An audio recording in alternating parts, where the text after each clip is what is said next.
सौंदर्य केवळ डोळ्यात नसतं, ते असतं दागिन्यांमध्येही. सोने, चांदी, हिरे आणि त्यावर तुमचं नाव कोरणारं एक विश्वासाचं नाव म्हणजेच संगमनेर येथील ओम मयूर ज्वेलर्स. पिढ्यानपिढ्यांचा वारसा असलेले दागिने आधुनिक डिझाईन सोबत आता तुमच्या जवळ. लग्नकार्य असो, सण असो वा खास क्षण, ओम मयूर ज्वेलर्स मध्ये मिळेल प्रत्येक प्रसंगासाठी खास दागिने, खास तुमच्यासाठी. ओम मयूर ज्वेलर्स म्हणजे तुमच्या सौंदर्याचा हक्काचा दागिना. सुवर्ण बस्त्यासाठी आता कशाला नाशिक पुणे, संगमनेर मध्येच आहे आता नवनवीन दागिने. आजच भेट द्या ओम मयूर ज्वेलर्स, अशोक चौक, संगमनेर, जिल्हा अहिल्यानगर. संपर्क 9372 012 044. राहुरी तालुक्यातील एका गावातील 15 वर्षीय अल्पवयीन मुलीचं अपहरण करून तिला नाशिक सुरत रोडलगत रामशेज किल्ल्यानजीकच्या जंगलात 5 दिवस डांबून ठेवल्याची धक्कादायक घटना उघडकीस आली आहे. राहुरी पोलिसांनी तातडीनं तपास करत मुलीची आरोपीच्या तावडीतून सुटका केली असून तिला सुरक्षितपणे पालकांच्या ताब्यात दिलं गेलंय. तर या प्रकरणी तिघांना अटक केली गेली आहे. 13 फेब्रुवारी 2026ला सकाळी सुमारे 9 वाजता संबंधित मुलगी कॉलेजला जाते असं सांगून घरातून निघाली. मात्र ती परत घरी आलीच नाही. याबाबत पालकांनी राहुरी पोलीस ठाण्यामध्ये तक्रार दाखल केली. त्यानुसार गुन्हाही दाखल झाला. वरिष्ठ अधिकाऱ्यांच्या मार्गदर्शनाखाली पोलिसांनी गोपनीय बातमीदारांची मदत आणि तांत्रिक विश्लेषणाच्या आधारे तपास सुरू केला. तपासादरम्यान मुलगी नाशिक जिल्ह्यात असल्याची माहिती मिळाली. त्यानुसार 18 फेब्रुवारी 2026ला रात्री उशिरा नाशिक सुरत रोडलगत रामशेज किल्ल्यानजीकच्या जंगलातून तिची सुटका केली गेली आहे.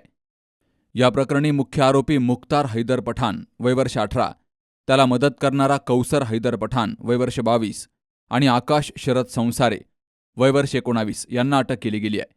पीडितेच्या जबाबावरून पोक्सो आणि लैंगिक अत्याचाराच्या कलमांची वाढ करण्यात आली असून पुढील तपास सुरू आहे. राहुरी पोलिसांनी ऑपरेशन मुस्कान मोहिमेअंतर्गत मागील 9 वर्षात अपहरण झालेल्या तब्बल 105 मुलींचा शोध घेऊन मागील 2 वर्षात त्यांना पालकांच्या ताब्यात दिलंय, अशी माहिती पोलिसांनी दिली आहे. राहुरी पोलीस स्टेशन येथे दिनांक 13 फेब्रुवारी 2026 रोजी एका अल्पवयीन मुलीस आरोपी नामे मुख्तार हैदर पठाण याने अपहरण करून नेल्याबाबतचा गुन्हा दाखल करण्यात आलेला होता. सदर गुन्ह्याच्या तपासादरम्यान सदर आरोपीने पीडितेस नाशिक जिल्ह्यातील रामशेज किल्ल्यानजीकच्या जंगलामध्ये ठेवलेले असल्याची माहिती मिळाल्यावरून काल त्या आरोपीच्या ताब्यातून सदर पीडितेची सुटका करून तिचा जबाब घेतला असता सदर आरोपीने तिच्यावर लैंगिक अत्याचार केल्याचे निष्पन्न झालेले असून त्या कलमांची वाढ सदर गुन्ह्यामध्ये करण्यात आलेली आहे. तसेच आरोपीला मदत करणारे आरोपी कौसर हैदर पठाण व आकाश शरद संसारे यांनाही अटक केलेली आहे.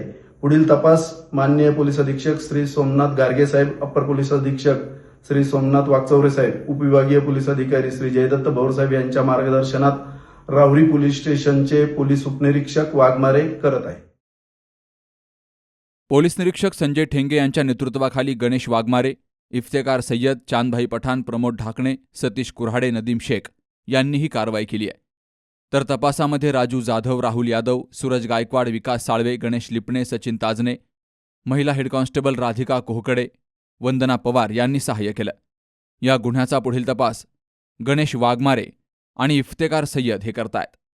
सुहास जाधव सह शरद पाचरणे, सी न्यूज मराठी, राहुरी.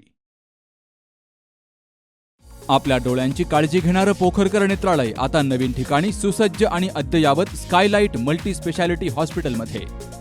डोळ्यांचे विविध आजार, ऑपरेशन्स आणि उपचार आता एकाच ठिकाणी. मोतीबिंदू, काचबिंदू आणि medical retina specialist doctor Santosh Kishor Pokharkar करणार आपल्या डोळ्यांच्या सर्व समस्यांचं परिपूर्ण समाधान. ठिकाण स्कायलाइट मल्टी स्पेशालिटी हॉस्पिटल, देवाचा मळा, बालाजी अपार्टमेंट जवळ, संगमनेर.